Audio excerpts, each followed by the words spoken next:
It is Friday, McGinn community. Good to see you again. We are going to wrap up our week of read alouds with a fun little story that has to do with writing this time.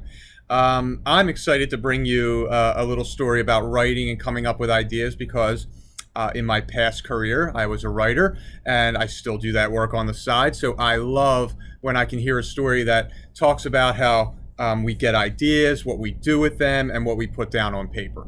It's a fun story, but it's also one that can really help you. So pay attention and use maybe some of the ideas that are given as you do some of your writing this year.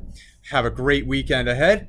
Here we go with the best story, and it's written by Eileen Spinelli. The Red Brick Library was having a contest. Write the best story, win first prize. First prize was a ride on the Super Duper Looper roller coaster with my favorite author, Ann Miles, who wrote The Runaway Roller Coaster. Wow, first prizes don't get any better than that. I ran home, went to my room, shut the door. I sharpened 5 pencils, opened my notebook to a brand new page, and thought, and thought, and thought. And all I could think was this writing stuff was hard and lonely. Maybe I needed help. I told my brother Tim about the contest. The best stories, said my brother Tim, have lots of action.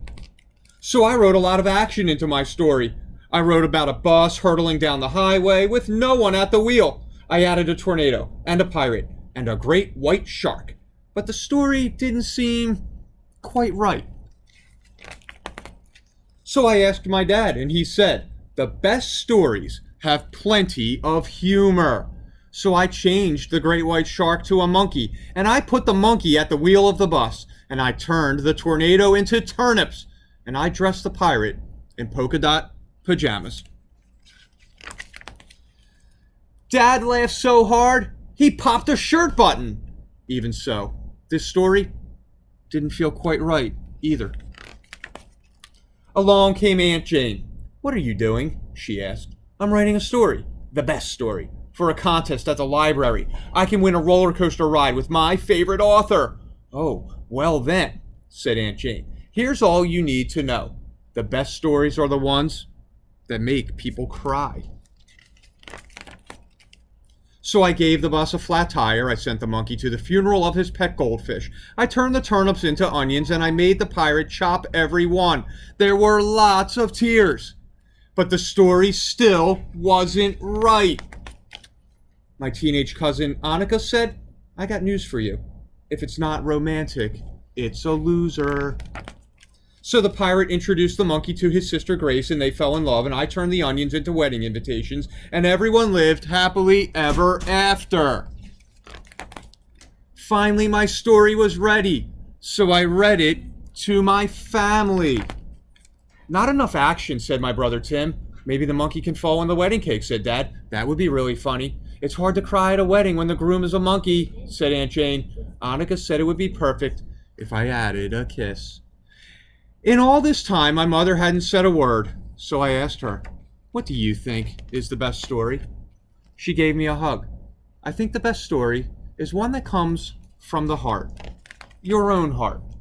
And that night after supper, I looked into my own heart and rewrote my story. No more monkey, no more pirate, no more wedding invitations, no more happily ever after. My new best story is about my family. My 2 best friends, Tara and Josh. It's about my cat, Ollie, who sleeps on his back, and snow days, and toast with strawberry jam. It's about fireworks and rainbows and bike rides. My biggest problem was keeping the story short. Once I started pulling things out of my heart, it was hard to stop. And when my story was finished, I turned it into the judges. Maybe I'll win that roller coaster ride with Ann Miles, and maybe I won't. Either way, I'll be happy. I'll be a winner. Because the story I wrote is my own, not somebody else's, and that makes it the best. So again, have an awesome weekend. When you sit down to write, be happy, be proud of what you put together. Let your mind run wild, and I will see you on Monday. Take care.